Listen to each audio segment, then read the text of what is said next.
What's up, meta nerds? This video is all about the Togruta, this species of Jedi Master Shaak Ti and Ahsoka Tano. The Togruta are a sentient species, meaning they develop tools and have their own language. They are also carnivorous and relied on their deadly bite in order to hunt down their prey. They traditionally hunted a species called Thymirs, a small rodent-like species that was perfectly sized for the Togruta to sink their teeth into for a quick and easy kill. The only thing about immediately killing these rodents was that they were known to have post-mortem spasms, causing some Coruscant biologists that observed the Togruta to believe that they had a poisonous bite, and as this belief spread, the species was smart enough not to deny this claim. In fact, they were actually known to embrace this rumor in order to intimidate any strangers that came across their colonies. And one last thing about those rodents is that Ahsoka Tano is known for saying that she hates the taste of Thymirs and that they actually make her gassy.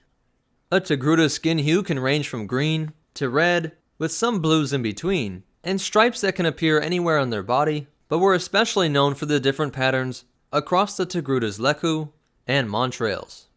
A Togruta's montrails were the two hollow horns that grew out of the top of their Lekkus, and in some rare occasions, a Togruta could be born with up to 3 montrails.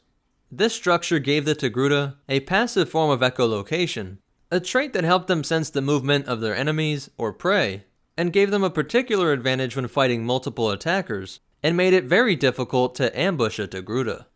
These montrails and Lekkus don't fully form until they hit adolescence, where the montrails will start to curve.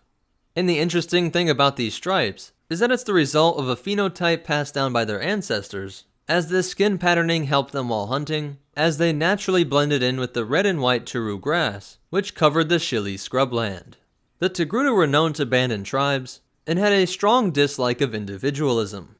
It was recognized that some individualism was needed for characteristics in leadership, but even these leaders were afraid of becoming too distant from the tribal culture. The Togruta's strong sense of community helped them to thrive on their dangerous homeworld of Shili. Their early ancestors had to band together against large predators that hunted them down, with the biggest threat being the Akul. The Akul were the species that the Togruta feared most, and hunting these beasts was recognized to be an extremely dangerous task. These creatures are a quadrupedal orange-furred predator that was known for biting into their prey and shaking their heads vigorously until they snapped the neck of their victim. They hunted in packs, and were known for being strong enough to tear down whole villages and encampments. But it's this creature's ferocious personality and keen senses that made it so dangerous, and also such a great symbol of status if one could successfully kill the Akul. One of the few ways that they could stand out as an individual was if a Togruta could take out an Akul single-handedly, in which they would take the creature's teeth to create necklaces and a headdress, which was rather simply named the Akul Tooth Headdress. These adornments could only be worn by a Togruta that had single-handedly taken down an Akul, and we saw an example of this in Jedi Master Shaak Ti. The headdress was attached to her forehead, and was adorned with pearls, metals, and other stones, all around the main centerpiece of the tooth of the Akul. The Togruta, although an intelligent species, were still known for living in small forest communities, up in the canopies of trees where they stayed camouflaged and out of sight. This forest-dwelling type of community resulted in the species having a close relationship with the planet, going as far as to despise shoes, as shoes cut you off from actually being in contact with the planet.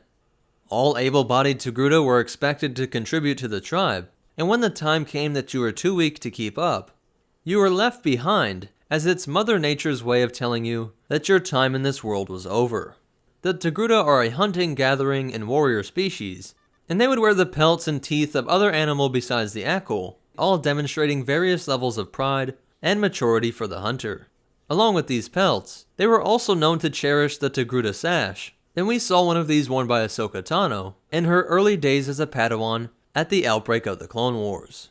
And it's no surprise that Ahsoka has such strong convictions, as the species is known for being extremely loyal to their beliefs.